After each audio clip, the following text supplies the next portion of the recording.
Hello and welcome to New Consciousness Activation. And today I'm very excited to welcome Bridget Saraka. And Bridget, you're a Feng Shui expert and intuitive practitioner. Yes, I am. So excited to have you here. I'll give you a chance to just introduce yourself and add any more details to that very brief introduction. Well, thank you. And thank you for inviting me on the journey with you. I'm very grateful to be here. So as you said, I'm Bridget Saraka. I'm a Feng Shui expert and intuitive practitioner.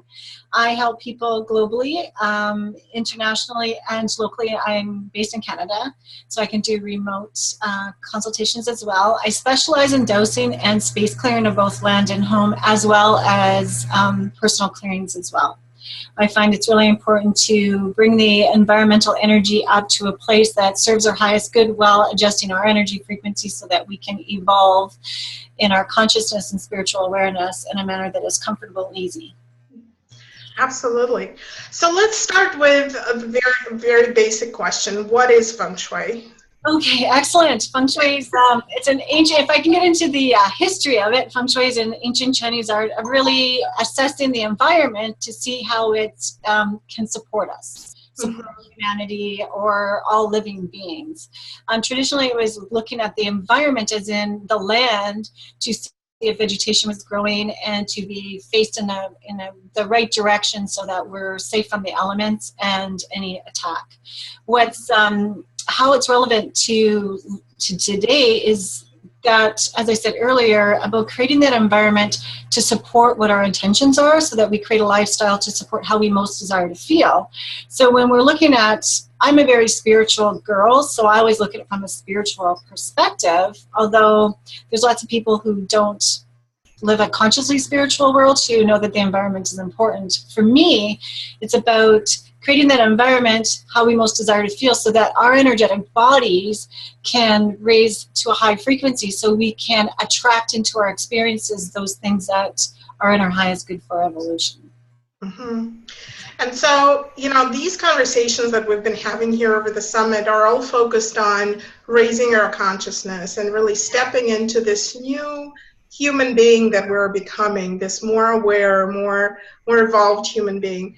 And so it's really a shift for most of us, I think, to begin to think very systemically, to begin to think about our environment as part of us, as part of what we are dealing with, really, what affects us and the way that we affect it. So it's a very interesting shift, but what I find most exciting is that it becomes really accessible to a regular person. It's not something that's kind of out of our reach. So I really want to, as we talk, just kind of bring it into, I really want to make it accessible to people as they listen today. Yes, absolutely. Yeah.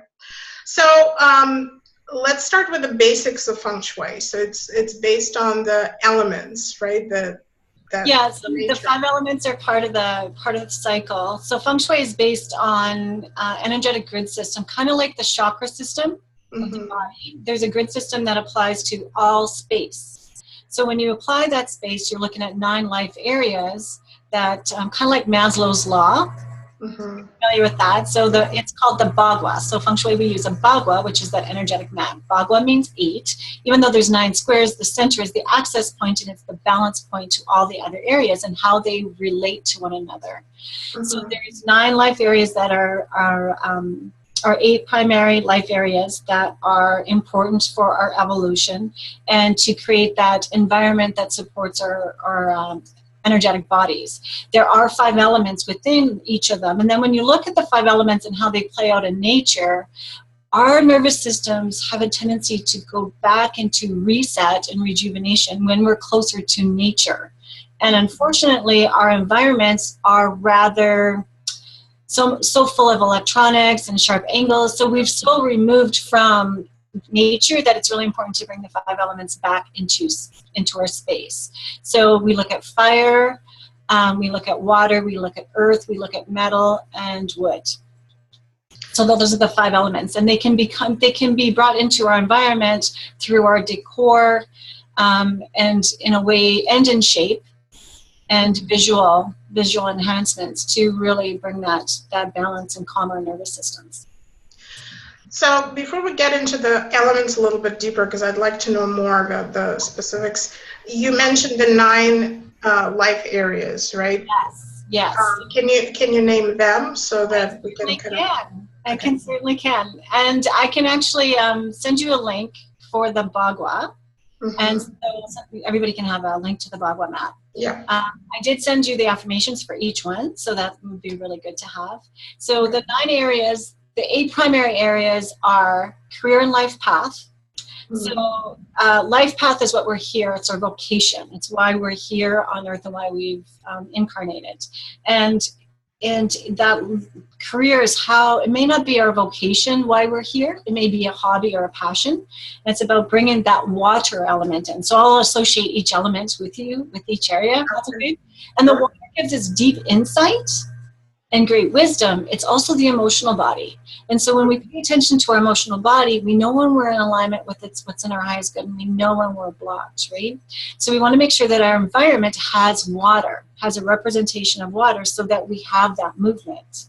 Now, we don't want movement. We don't want water that's stagnant, because when there's stagnant water, we become stuck and become murky, and our emotions go out of whack. And if water is too rushing, or if there's a symbol, a lot of times I'll go into someone's house where they have read something about Feng Shui online, and then have it placed in the wrong area, and they'll have like a water, kind of like a waterfall, and it's rushing fast and it's moving out the door.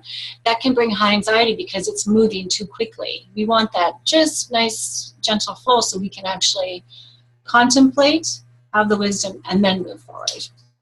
So that's career and life path, and that's water elements. So when you hear someone say you need a water fountain, that's where you would want to put it, in the career and life path area.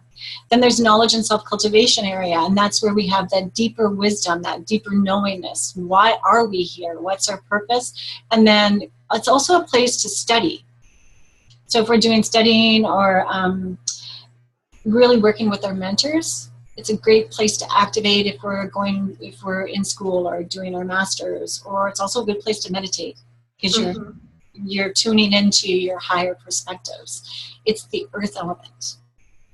And it's generally thought of as the mountain, so the sages would come down from the mountain and share their wisdom with you. So it's a good place to have your little meditation spot. And then there's family and health, and it's our family tree, and it's our genetic makeup, and it's the wood element. And when you think of wood, it's that family tree with the roots nice and strong, and that's where we get our genetic makeup and our cellular memory and our emotional triggers and all of that stuff. And it's how we can move forward and create healthy family dynamics and nurture really well-balanced health and vitality. And then there's wealth, wealth and prosperity. Now, a lot of people think of wealth, and there's lots on the internet about Feng Shui and wealth, and they kind of associate it all to finances.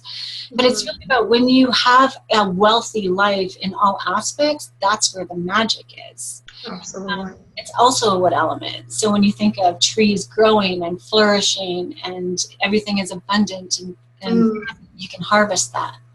So there's that. Then there's fame and reputation, and fame and reputation is more of a fire element, and it's like your eternal light. It's how you bring your spark to the world, how you represent yourself, and how other people relate to you. So you can use fire for that element, or you can use a star, symbols like that. You can use the color red. There's many ways that you can bring it in. I'm not getting into all of them. We can do that after. That's okay. Because I'm talking pretty fast. Then there's love, marriage, and relationship. And that's the relationship first with yourself, because when you know yourself, then you are more inclined to have healthy relationships. When you know when your personal boundaries are, what your passion, and how you're kind to others. So it's your relationship with yourself, with your spouse, or with your loved ones, and your community as well. Then there's children and creativity. It's about that creative aspect and all those dynamics of, it's interesting because a lot of my clients say I'm not creative. But there's many aspects of being creative, right? So whether or not you're gardening or playing the guitar or cooking, there's those creative aspects. And it's really about remembering that inner child. and the element is metal. And then there's helpful people in travel, which is all about that heaven help and that heaven vibration. So it's all that higher energy, and it's also about community and how you are a helpful person to other people and how other people are helpful to you. Mm-hmm. And it's also the metal element, and it's all about clarity. Right, Mm-hmm. right. Mm-hmm. Wow, so a lot of what I'm hearing is Feng Shui is very symbolic. So everything, you know, it's almost like everything is a representation of something else, and sort of all the symbols, and that you can represent something in many different ways. And you mentioned that something can be represented as an actual, like you could actually have a plant or something growing.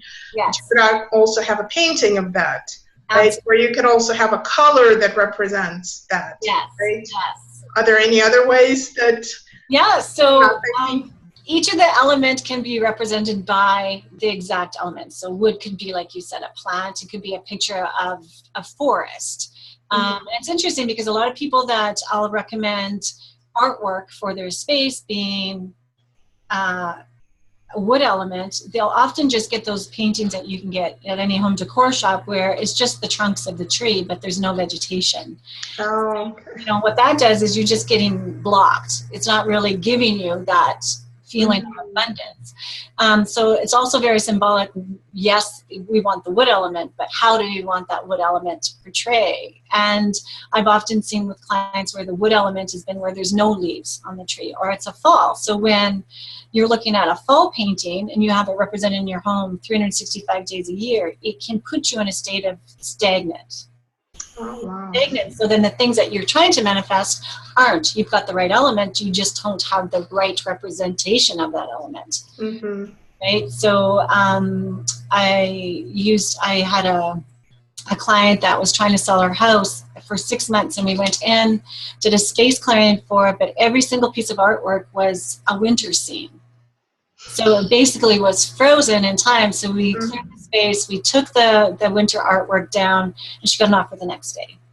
Wow. Yeah, so it's that's amazing. Yeah, so not only is it the element aspect, it's what element is represented and how and what stage it is being represented. So now in terms of artwork, then do you suggest that people change their artwork throughout the year? I'm not a big fan of changing artwork throughout the year. I feel like I'm not a big fan of winter scenes, and that's just a personal representation because I like to move all the time. I think that if I want that still and reflective time, I would go in, use my, sit in my knowledge and self-cultivation gua. Sit there and meditate, or my helpful people, which is those higher chakras too. So I would do that rather than change artwork out. I know there's Christmas, lots of people do Christmas and Halloween and all of those. I personally like to set up my home from a Feng Shui perspective so it's seamlessly in the decor and that I'm not shifting it based on season. I might change my centerpiece on my dining room table, but I'm not going to fill my home with a bunch of seasonal tchotchkes. And yeah, just so that I understand. So you said that if you have the same season, then you can feel stagnant. So how do you avoid that? How do you not feel stagnant? What kind of artwork would you? What I recommend to my clients is if you're somebody that likes movement, live, so if your artwork is a wood element, there's life, it's moving, it's green, it's flowering, it's right? Because we tend to thrive in those environments. If you're looking at a piece of artwork that's cloudy or gray, it can lead to depression as well, right? Right. Artwork for me, I love birds. Birds bring joy. Mm-hmm. If you're living in climates, which in North America, where we have a lot of, we don't have a lot of sun in my particular area, so, and our seasons are short, so having more things that are depicting that spring, summer, and not fall, but spring, summer is more of a joyful time for people. Okay. Mm-hmm. Yeah. So I wanted to ask you about the areas of life, right, that are represented, and so I'm sure that some of our viewers are asking, well, how do you know where is those how to determine those areas, right? So can you talk about that? Yeah, there's different schools of Feng Shui. So if you're going to practice one, do some research and be in alignment. I happen to practice form school. And what that is aligning the bagua, the energetic grid system of your home, to the front door of your home. So that the front door is the mouth of chi. It's how the energy enters your home and how it nurtures your life. So you want to enter the bottom 3 guas. So the bagua is 8, and each one of them is called a gua, which is 1. And you align it to one of the 3 bottom areas. Now, a lot of homes in North America will have an attached garage that juts out in the front. What that essentially does is it gives most houses a missing 2 guas at the very least, as you have to align it to that garage. Right? So most people are missing career and life path. And how many people do you know that are not fulfilled in their career or life path? So it's about bringing that external macro, so looking at it from a macro perspective, where we have these attached structures, and then balancing those missing areas, and then doing a micro where you're looking at the structural living quarters. So we don't live in our garage. We want to make sure that we're balancing those areas that are missing, and then we really want to support the interior of the home so that it's working. So and it's interesting because a lot of the homes with the attached garage out the front, often they'll have a deck out the back that is attached, that now we have missing areas in the back. We have missing in wealth, or we have missing in relationship, which are also 2 major areas that people struggle with often. Right. So yeah, you can look at, often I'll always get a floor plan before a consultation and assess it. Normally can tell by what's going on during their discovery phone call, but once they send me the floor plan, it's really confirmation of what's going on. You can tell by what they're struggling with in their life, by what's on the paper, and then what's in their home.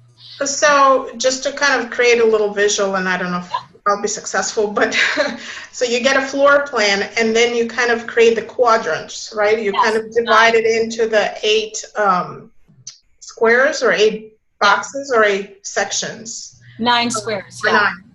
I should print one off for you, actually. Well, it's okay. Well, you know, I'm sure people can search for it, and that's how the areas begin. That's how you know that this area is, let's say, career, and this area is health, and yes, yeah. And I have, if they follow me on Pinterest, so Feng Shui by Bridget on Pinterest, I have a print off of the bagua. Based on the life areas. I have one based on the 5 elements, and then I also have what you will be experiencing if you are missing those areas, based on the structure, how your walls are built. Yeah, let's talk about that. So how do we experience what we're missing? So for example, I have a deck in the back of my house. Yes. So as you were saying, things. What corner? So what you're going to look at. So when you're standing at your front door looking into your house, where along the back wall is your deck? It's right straight in front of the front. Okay, so it's in fame. So fame is directly across at the center line of the home, at the back wall. Yes. Okay, so fame would be back there. So that would be an extension. But when there's an extension, there's missing areas. Right. So from fame means that you're ready to share your light with the world. The world is going to see your light, but then wealth and finance might not be totally fulfilled, and relationships might not be totally fulfilled either. There might be aspects of those 2 guas that could be tweaked to bring forward those things that you desire the most. So it's interesting because you know, well, many people have a garage and many people have a deck, let's say, right? If they live in a house, what do you do with those areas? You know, it's easy to understand that you can do artwork, let's say, inside the house. Yes. But what do you do with a garage or a deck to help the area? Yeah, so what you would do is look at the areas that are missing first and foremost, because you want to anchor those points, because you basically want to create an energetic rectangle or square. You want to fill out those missing pieces, because what happens is when each of those guas are missing from the macro bagua, it kind of feels like phantom pain. So when you lose a limb, you've got that itch or pain, but the limb itself is gone.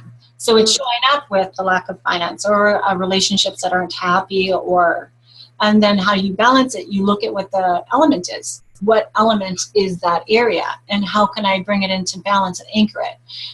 One of the things that I like to do first and foremost is bury a quartz point, a clear quartz crystal point, in each of the missing corners on a 45 towards the center line, 6 inches in the ground, because quartz can be activated, right? So you can program your quartz to work for you. So I have a large one here. I wouldn't bury this guy, he's quite large, but I would use one. Can you lift it up against, there we go. Okay. There we go. So a clear quartz crystal, not quite this size, smaller, so same size as your finger, and you're burying it in the corner that is missing on a 45 like this towards the center line, with the intention that it is anchoring the corner of that wealth and prosperity gua, or that relationship gua. And then because it's outside, you would use your landscape to anchor it. So in the house, we would use artwork or furniture or mirrors or statuary or real plants or crystals. Outside, we can use landscape features. So for instance, if your wealth and prosperity area is out back of the house and it's not fully complete because you have your fame and reputation with your deck there, you could put a large water feature. So you could do an outside pond. I built a pond in our backyard. So that's the wealth and prosperity corner has a pond. So you have the movement there. Or you can do a fountain. You can do a gazing ball, because a gazing ball is glass and it gives you the reflection and the illusion like water does. So there are other ways. You can also activate it by hanging a wind chime, because what you really want to do is draw the attention to the missing area so you get the circulation there. Oh, interesting. Okay. Yeah. So then in the relationship corner, you would still use your quartz crystal. It's an earth gua, so you can do statuary. So if you did a concrete statuary of a couple, or you can do and set up a nice place to do a bonfire, because bonfire brings people together, right? So I'm thinking season, you could do a bonfire spring, summer, and some people do it in the winter as well. You can use your plants, your flowers, in order to bring that area so that it feels more balanced. So when you think about the do you call them treatments, or I know there's remedies or remedies. Yeah, I remember some kind of healing word.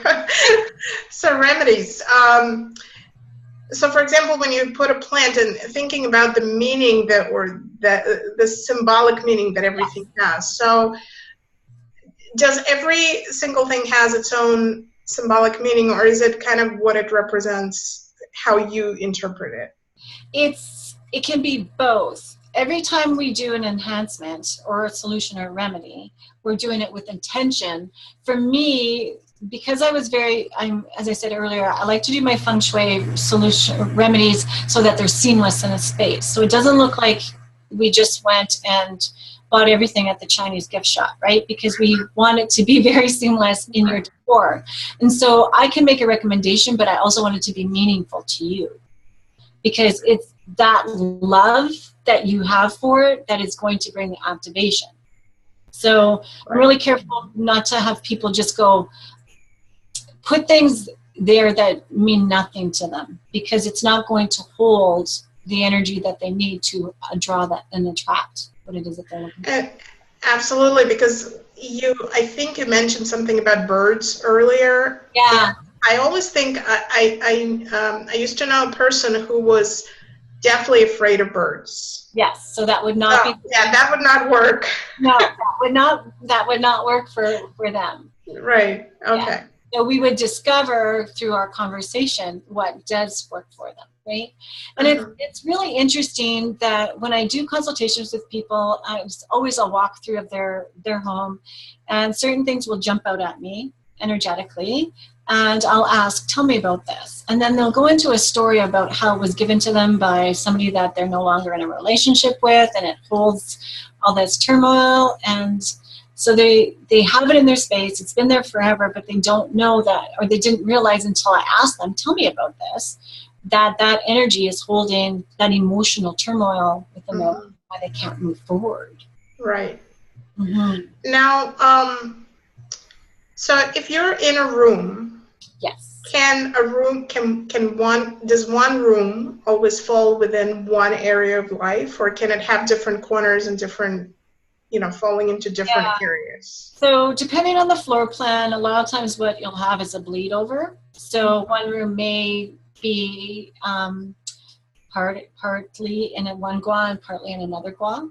So what I look at overall, we're looking at the macro, including your outside structures. We're looking at the micro, the living environment. Then we're looking at each area. So if I walk into the living room, I know that this gua primarily might be in, like ours primarily in knowledge and self-cultivation. Then I'm going to take that Bagua map and I'm going to lay it over top of the living room in knowledge and self-cultivation, and I'm going to readdress all those 9 areas within that space. So you can take that Bagua map into any room by standing at the door and knowing where am I standing and how am I going to activate these areas. You can do it to your desk. So it's kind of on a different scale, right? Yeah. You're building the foundation. So you're always activating those meridian points. So is there a point where you're kind of overdoing it? Can there be a point where you're like you did it to the house, then you went and within each room you found each area, and then can you like have the house just stuffed with stuff? Well, that's the thing. People think, people will say, well, I want a Feng Shui and I've got to buy. It's not about always buying or bringing stuff in. A lot of times it's about editing first and activating those areas only that are the key areas that you want to focus on. Right? So, and a lot of times the solution, and with people who are calling relationship, we're going to pick relationship. Yes, it could be on the macro missing, but then the path in order to get to it, even in the house, is so full of stuff the energy can't get there. So not only is it not represented by the primary element for that gua, but there's so much confusion and the energy is choked off that the chi that we need to bring that circulation there can't get there. So it can be too full. Right, and so that's interesting. So clutter and mess, they have they have the psychological sort of meaning, right? Yeah, that spills into our lives. Yeah, absolutely. So what does that mean for are there other examples of like things that can stifle us or stand in the way? Stand in the way. So front door that's never opened. Choke you right off. Because a lot of people say, well, I'm not applying it to my front door because I use my back door. Well, architecturally speaking, the front door is your mouth of chi, right? It's like only being a nose breather. Like we need to breathe through both our nose and our mouth. So you always want to line it to the front. So a lot of people won't use the front door, or they've got their sofa pushed up against it or some kind of furniture, or there's so much stuff in the way of the closet that you can't get to the front door. So that'll choke it off. Other things, lighting is key. Most people don't have really good lighting. If you don't open your windows, you don't open your blinds, and you have low lighting and your house is full of things that don't bring you joy, your energy level is going to drop. And you're going to find yourself depressed, lethargic, and really frustrated with everything and everybody. Because I always liken it to this. We as humans are like plants. We need those 5 elements. We need the water. We need the light. We need the fresh air in order to thrive. So those are some major things. And we have a tendency to collect way too many things. And that just becomes noise. And it can increase our anxiety. So color is a big thing too. There's been a big push here in Canada in the last few years where the color palette designers have been using is taupe, espresso floors, espresso cabinets, and then now recently they've gone to gray. that color palette absorbs light. It doesn't reflect light. Mm-hmm. So somebody had said to me the other day, well, we want to paint our whole house gray. And I'm like, okay, I want you to close your eyes and envision yourself living where it rains 365 days a year. How do you feel? Oh my God, I don't like that. You know? Yeah. So why would you do it to your environment? So, okay, based on that, then do you advise people to paint their walls in color, or to add color to the walls? I'm a big believer in finding a neutral that is bordering a warm cool. Mm-hmm. So something that has enough white in it that it's not a primary, but enough white in it. How can I explain it? Yeah, a warm cool where you're still getting the light reflection, and it gives you the feeling of expansive space. And then you can bring your colors in with your accents. Mm-hmm. You know, it's good to have a nice feature wall, like you have your beautiful purple wall behind you, you know, that's activated, but it's calmed with your soft cream on the sides. So you brought your power where you need it, Mm-hmm. and then you brought in the calm and peaceful. But if all if that entire room was in that purple, you would feel closed in, and your adrenals would be in overdrive because that's a lot of fire. Mm-hmm. Right? So you brought it into balance. Okay, good. Mm-hmm. I did it right.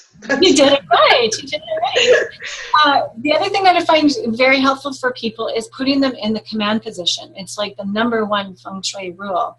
And the command position is placing yourself, whether it's in your sofa, your bedroom is the first room that should always be addressed, so that where you sit, you have command of the room, meaning you can see the door.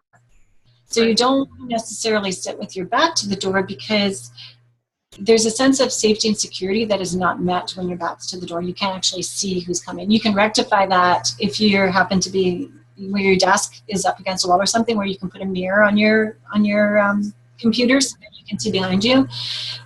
With the sofa, you want the sofa to have command of the room, not the TV. You know, how many times you walk into a room and the TV is the first thing you see? It should actually be the sofa, so you feel invited to sit down and you have invited to communicate. And same with the bedroom. So if you can put the bed so that the head of the bed is on a wall where you can see the door, but you're not directly in alignment with the door, that's going to give you the command position, so that when you're sleeping, you're not always on alert. Your adrenals aren't on overdrive. Mm-hmm. Yeah, so let's talk about different, maybe rooms or different, let's talk about bedroom. Okay.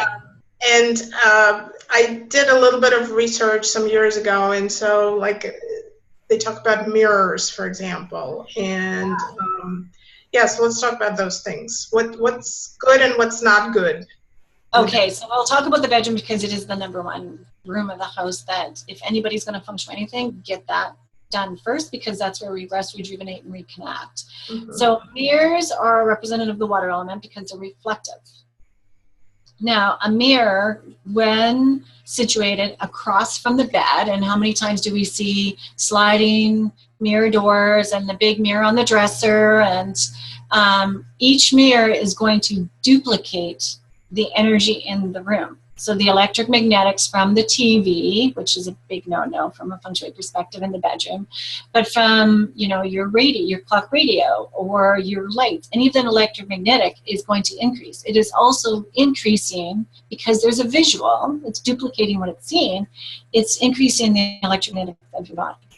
But it's also reflective. So energy as you're trying to sleep is bouncing around the room. And if you have more than one mirror, it's going back and forth all over the place. So a mirror is best to the side that it's not reflecting the door and it's not reflecting the bed. Mm-hmm. And then, as I said earlier, your bed up against a solid wall, preferably not under a window unless you have to. The only time I've ever moved somebody off a solid wall and put them under a window is because if that wall that the head of the bed is up against is sharing the bathroom wall, or a fireplace, or a kitchen, or a furnace room, or a utility room. I once had a little girl whose bed was up against the utility, so the washer and dryer were in the hall closet, and her bed was up against there, and she was having seizures. Now, that's all electromagnetic stuff, and it all has to do with electromagnetic of the brain and the body, right? So we were able to move her. I had to move her into the window because it was the only wall available. Right. Because the other wall was like directly in front of the door, and the other one was the closet. So there are remedies that we can do to make the best out of a less than perfect situation. So what happens when you're next to the window? I mean, what does that do? Up to the window, well, there's practical reasons. Being under a window when you're in a climate where it does get cold or hot, you know, so you have that energy shifting, that temperature change. So there's risk for health reasons, and usually there's a vent under there as well, right? So there's a window, and then they have the vent under, so you're getting hot air and cold air. So there's that. The other energetic reason is because when you sleep, it is thought that your energy rises, and if the window's above you, that energy is rising, and you're in alignment with the window. The other thing is the energy from the window is always moving. Right, so, and even though it's on a door, you can see through it, so energy is going to move. So then what happens is you're always having energy move over your body, which is another reason why it's not good to be across from a door, whether it's the door to the room or across from an ensuite. A lot of times when you're across from it's 99.9% of the time when I see somebody whose bed's across from an ensuite, that person sleeping closest to that door will have chronic pain where that door is in alignment. So the window, there's things that you can do. Keep your blinds closed at night, close your curtains, hang a Feng Shui crystal over the window because that mitigates the energy flow. What I mean by Feng Shui crystal, can I just reach across the screen here? Okay. So a Feng Shui crystal is something like this. This happens to be a big one. So you hang this in front of the window. During the day you get the prisms that energize the space, and then in the evening when your curtains are closed, it mitigates the energy that would be going across the room. So that would be a Feng Shui solution. So with the bedroom, the command position was key, as I said, not having the head of the bed on a wall that's sharing a lot of plumbing or electrical issues, because that can be wear and tear on our energetic bodies. And a headboard is really important too, because it gives you a sense of grounding and support, as well as either a footboard or a bench at the foot of the bed to just give you that extra support while sleeping. Now, does it matter if there is a symmetry in the room, like the bed is in the middle and there are like nightstands on the side, or is it okay if it's to the, asymmetrical? Yeah, symmetry is good when you're in a relationship or when you're wanting to attract a relationship. So that, generally speaking, you want to be able to access the bed. And I'm talking about a master bedroom.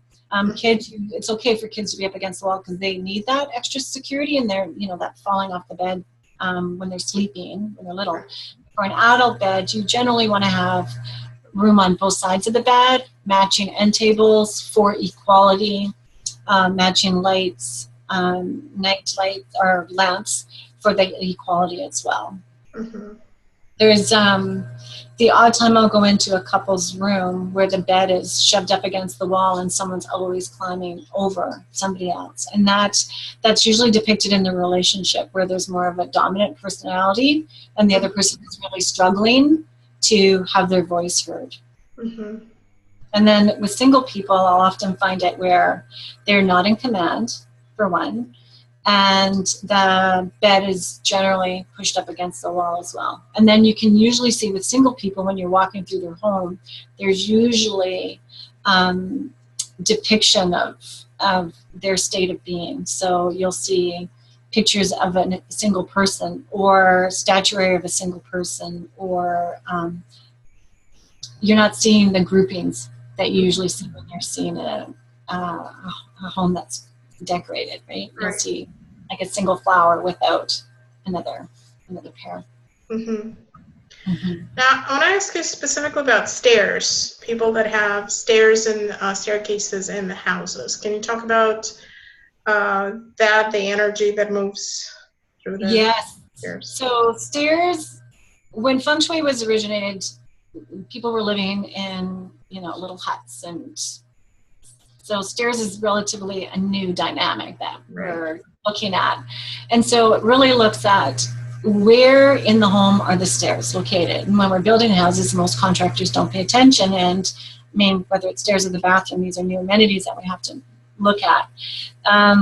So you really want to know where your stairs are located and are they causing some havoc, because they can be looked at as joints and spinal issues. I find a lot of spinal issues depending on where they are, particularly if they're in the family and health block. Right? So if they're family and health and you have this cutting chi, so cutting energy with the stairs, you can see some structural issues. Where you really want to be careful, as well as if you'll often see this when you're reading online or something, where the stairs are directly in front of the front door, or so then the energy from, so if you're looking at a bi-level where you walk in and you're either going up or down, the energy has to find where it's going.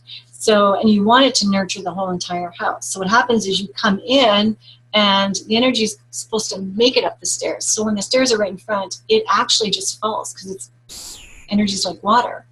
So it has to really work to get up the mountain, right? Generally speaking, they go down the mountain.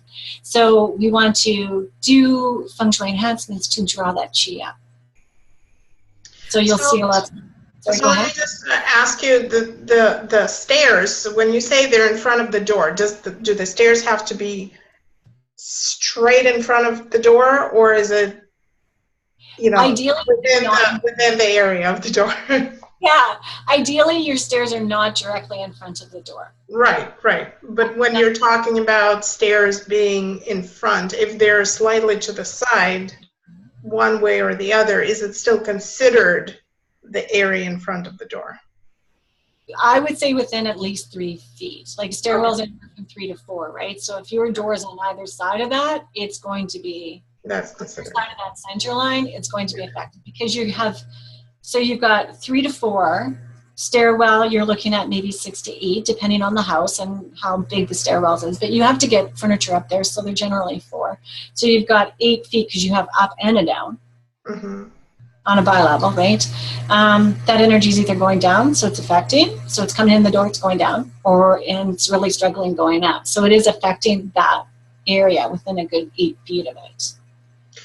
And so how do you remedy that? So you can remedy from the inside. I would remedy it from the inside as well as the outside. But from the inside, you want to do a light fixture that is really dazzling so that it catches the energy and pulls the energy up. Because this light fixture is going to be over the center of your foyer, right? Where you're coming in. So a nice big light fixture that's really dazzling will catch energy. You can do it by placing a big healthy plant along, like if you have a railing at the top, you could do a nice beautiful healthy plant that draws energy in.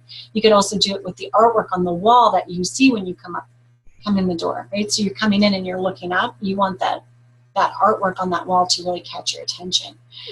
The other way that you can do it is you get they have the kick plates for the outside of the door. So when you have a steel door, they'll often have like a 6-inch or 8-inch chrome or brass kick plate that is on the outside of the door to protect the paint. What you do is you put it on the inside of the door and you use the chrome so that it reflects the energy back up rather than going back down. So those are some ideas. You can also look at if you have a wall when you come in. Sometimes they're, depending on the layout of the house, on a bi-level, they're usually generally small, but you may have a narrow wall where you can either do a mirror on the side that is vertical or a piece of artwork that is elementally represented that is vertical, so that it also directs the energy to stay vertical and bringing it up rather than to go down. Because we want to nurture the upstairs first and foremost, because that's where we're usually, that's our current, and the basement's generally what we're dealing with in our past. That's why, people put their extra stuff in the basement usually. Right. Yeah. So when we have multiple levels in the house, like the basement and upstairs, whatever, downstairs, so how is that reflected then on those areas of life? Is those still apply to level, correct? Yeah, so you're basically just stacking it like you would Lego. Mm-hmm. So your front door on your second level, like if you're applying the Bagua from always from the main floor. Mm-hmm. Start there, and then you're just stacking it the same way. So that the mouth of Qi, those bottom 3 guas are always going to be facing the same direction. Okay. As the main floor. So people that live in apartment buildings, yes. Do they, for them, the entrance is still the entry into their apartment or the entry into the building? Well, they can do 2. So it's really good to know where your unit is in relationship to the whole entire building. Mm-hmm. So, for instance, if your unit is in the wealth and prosperity gua of that building, that's a really groovy thing, right? If finances is what you're looking at increasing or having a really robust life.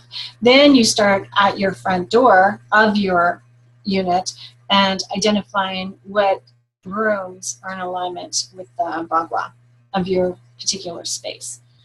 So it's really good to know where you are in the whole entire building, and then amping that up and then activating and balancing the whole entire space. Condos and apartments can be tricky because you are really subject to the energy around you. Mm-hmm. So what's below you is affecting you, what's above you is affecting you, and what's on either side of you is affecting you. So there's some transcendental remedies. Transcendental means there's remedies that we're putting in place, and like most energy work, we don't know why it works. We know that it does work. So for instance, if I'm working with somebody who's in a condo, I will often recommend them putting a full-length mirror under their bed on both sides of the mattress, facing down. You said under the bed? Under the bed, facing down. Wow. And the reason for that is the mirror is reflective. Mm-hmm. So what we're doing is we're reflecting the energy from the condo or apartment underneath you back down. Because we don't know, like, you know, we're manifesting from our own energetic bodies, but we're greatly influenced with the energies around us. So you're just creating that energetic barrier, not saying that the people underneath you are not wonderful people. You just want to create that energetic barrier so that you are able to manifest highlighting your own energies and not trugging along someone else's. Right. Mm-hmm. But there are times when you know who your neighbors are, and maybe you really would be a good thing to reflect it back and kind of keep it there. Yeah. I think it's always, and you don't know if they have a big TV underneath there, or their computers under there. You know, a lot of condos or apartments will build them so that each unit is reflective, but sometimes builders will flip that too. So your bedroom may not be over top of someone else's bedroom. It might be over top of someone else's kitchen, and you don't want that energy from the fridge, the microwave, and the stove and the sink to disrupt your energetic bodies while you're sleeping. Mm-hmm. So yeah, mirrors is a big one. And I'll often recommend a mirror on the headboard too, facing the wall, because you don't know what's on the other side of that wall. Unless it's in your own unit. Right. Yeah.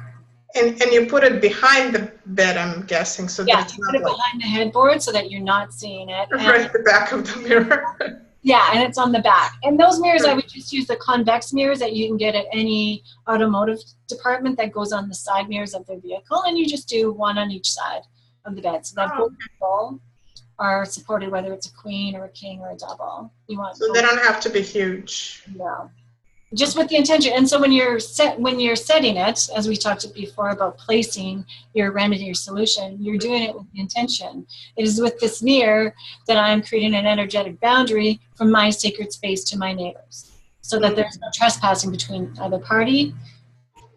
So we're doing it with that, not like, ooh, I'm sending this, Right. We don't want to keep sending any bad energy anywhere. Right. So you said something about the basement being our past, right, where we kind of store stuff. Now, not everybody has a basement, but there's usually a place in our house where we just store stuff. Yep.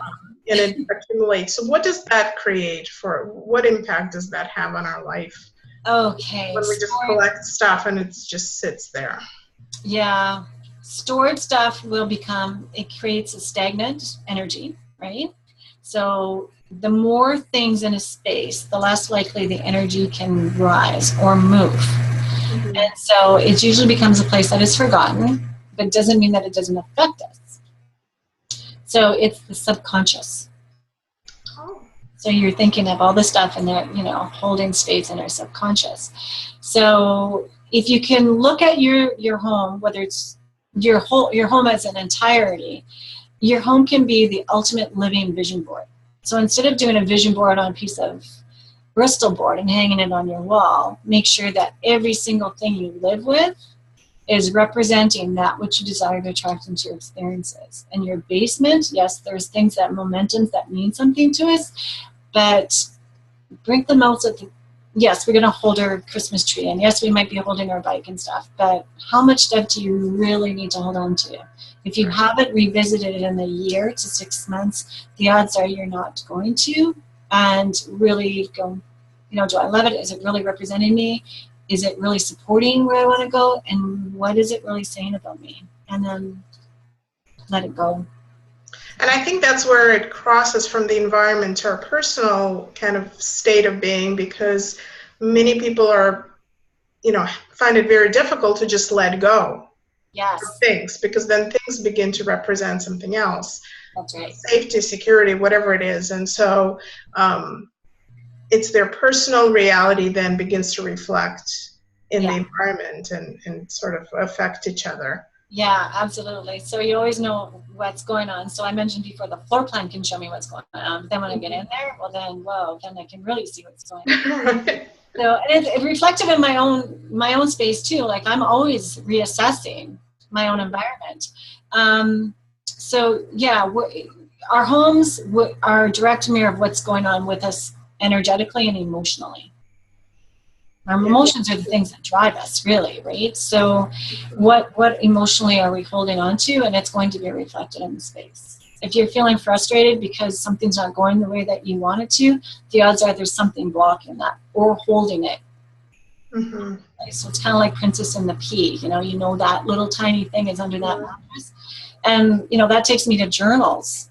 Like people journal all the time, which is a really good thing. But when you're journaling for years and years and years, and most people don't journal the gratitude stuff, although that's a whole thing. Right. So many people are journaling all the heartache and the misery, and then they're holding on to these volumes of journals and wondering why they're so not happy.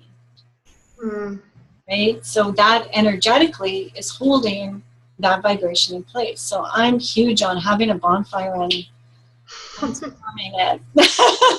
Transform it.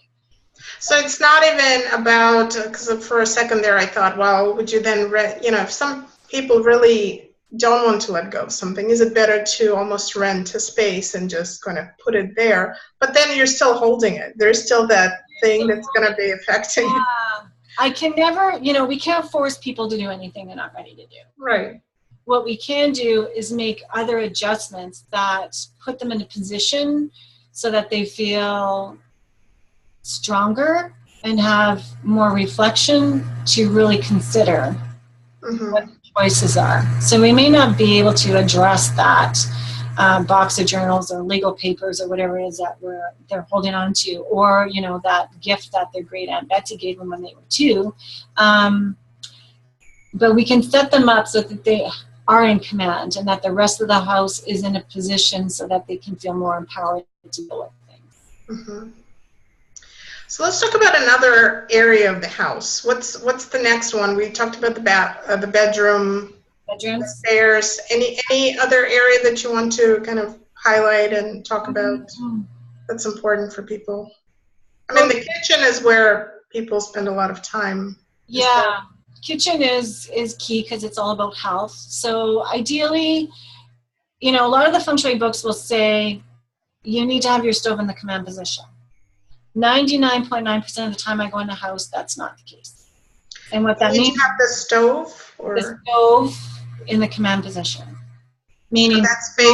So that's facing the door. Facing out, yeah. And most designers don't do that. Unless the stove's in an island, it's not happening.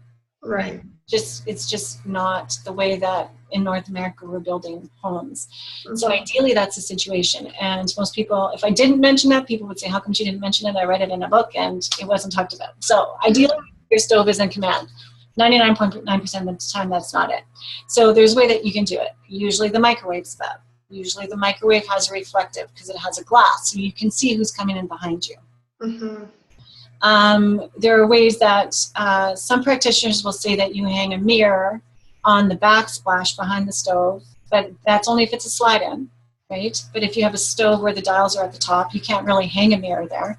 The purpose of the mirror is to duplicate the burners, because from a Feng Shui perspective, the more burners you had, the more wealthy you were. There's other ways that you could do reflective qualities so that you feel more in command or that it's duplicating. You can do a chrome kettle. You can have a little tiny mirror on a tray. You really want to make sure, for me, a very practical standpoint, is that you want to make sure that it's clean, right? Because you are nurturing your well-being in the kitchen. And you are honoring your family with the energy in which you are cooking from. So if your kitchen is not clean or kept nicely, that is reflecting of almost a sense of you're not mindful of the energy in which you're nurturing the family. So I think that's really key. And really looking at, and again, editing any things within the space that you don't use. Like, are you using that roaster only on holidays? Then does it need to be in the kitchen? Maybe that's where you want to take it and put it in the basement or a closet if you're living in a condo, so that it's not taking up space in the kitchen and you have more space to bring in things that are more nurturing to you. Making sure that the fridge is cleaned out on a regular basis and that things are situated so that they're more readily available in the way that you use it, rather than just shoved in places. And then you want to make sure that your water is working properly, that your plumbing is really well, and that underneath the sink is really clean, and that your recycling garbage is not, like, a lot of people's bins, garbage bins get really grimy, and again, that's a sense of not really paying attention to what's going on. So your plumbing can cause all kinds of plumbing issues within your own energy bodies as well. So you just want to make sure that everything, and water is represented as a money, actually. So you want to make sure that flows. Yeah, you want to make sure that it's flowing, that things are not flowing too well, and then just turning the stoppers upside down so that the energy is not always going down. Right. A lot of houses will have the sink under a window. So you can do a plant on a windowsill that draws the energy up from the sink so it's not always going down. So herbs or bamboo to bring it up, or that crystal like I showed you hanging in the window will get that dynamic and movement. So one of the things I heard, you mentioned the water going down. One of the things I heard was keeping the doors closed in the bathrooms, because it's sort of the same as like the energy going down the toilet. Is that accurate? Yeah, so energy going down the toilet, it's a toilet lid down first, and most people don't realize that a bathroom it's not the cleanliest place on the planet, right? Because it's where we are doing what we're doing, and we're washing and showering and we're getting. So the door's closed, yes, toilet lid's down, and making sure that that is absolutely, totally, impeccably clean as well. And you don't really want to see a bathroom from either a bedroom. So I mentioned the ensuite before. So if you have an ensuite, close that door, or hang a curtain across it if you have to. And then you don't want to see the bathroom from the front door or the kitchen either, or the living room. Right. You want to be able to make sure that those doors are closed. Okay. So the last thing I want to address is the health area of the house, and so by now our viewers are probably getting a very clear idea that the things that we're doing in our environment, they're going to be reflected in us.